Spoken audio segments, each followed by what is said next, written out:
नहमदुहु व नुसल्ली अला रसूलिहिल करीम अम्मा बाद फ़अऊज़ु बिल्लाहि मिनश शैतानिर रजीम बिस्मिल्लाहिर रहमानिर रहीम।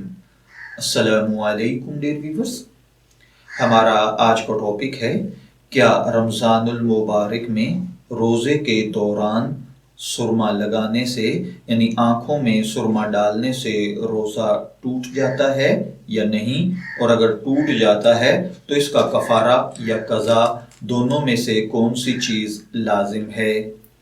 ये सवाल हमसे मोहम्मद जाहिद साहिब ने गुजरांवाला से पूछा है। वो कहते हैं कि क्या रोज़े की हालत में आँखों में सुरमा डाला जा सकता है या नहीं, और अगर डाला जाए तो क्या इससे रोज़ा टूटता है या नहीं, और अगर रोज़ा टूट जाए तो इसका कफ़ारा लाजिम है या कज़ा या दोनों। तो देखिए प्यारे भाई जाहिद साहिब, आँखों में सुरमा डालना बिला कराहत जायज़ है। इससे रोज़े की सेहत पर कोई फ़र्क नहीं पड़ता। आँखों में सुरमा लगाना रोज़े को तोड़ने में नहीं आता है।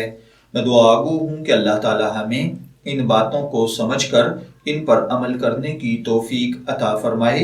शब्बीर अहमद को इजाज़त दीजिए, फिर हाजिर होंगे किसी नए टॉपिक के साथ। तब तक के लिए अल्लाह हाफिज़।